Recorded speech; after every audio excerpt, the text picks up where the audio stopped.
Nous utilisons tous les jours de nombreux produits et objets, comme celui-ci, celui-là, ou celui-ci. Celui-ci, je l'aime beaucoup.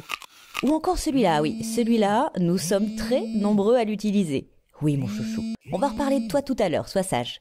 Mais tous ces produits et objets ne sont pas tombés du ciel.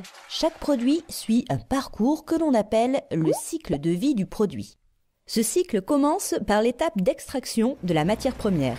Les matières premières sont des ressources naturelles qui proviennent du sol ou du sous-sol.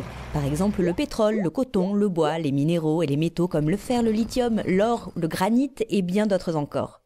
Et il faut souvent plusieurs matières premières pour fabriquer un produit.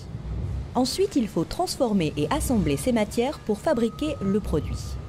Une fois fabriqué, il est transporté vers son lieu de vente. Il est stocké et commercialisé en magasin. Puis un jour, il est acheté. Par vous, par moi, on l'utilise, plus ou moins longtemps, et puis un jour, on ne l'utilise plus du tout.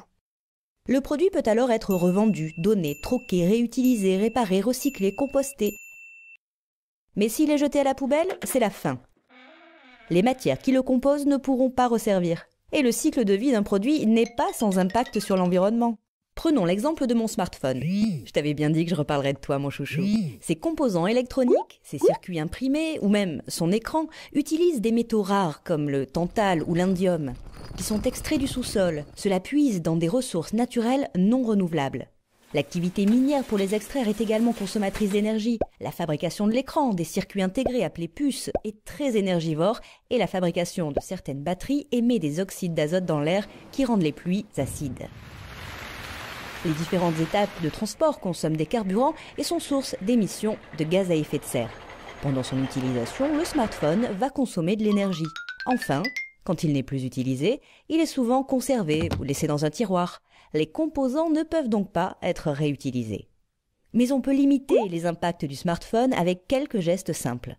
Utiliser le smartphone aussi longtemps que possible, le faire réparer quand il est en panne, le vendre ou le donner s'il est encore utilisable, cela permet d'éviter l'achat de produits neufs et donc l'utilisation de matières premières et d'énergie pour les fabriquer. S'il n'est plus utilisable ou réparable, le rapporter pour recycler en magasin ou en déchetterie. Les matières qui le composent seront ainsi réutilisées.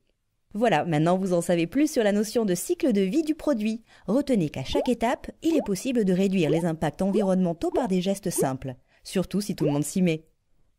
Retrouvez des conseils et des idées pour rendre votre quotidien plus écologique sur le site de l'ADEME.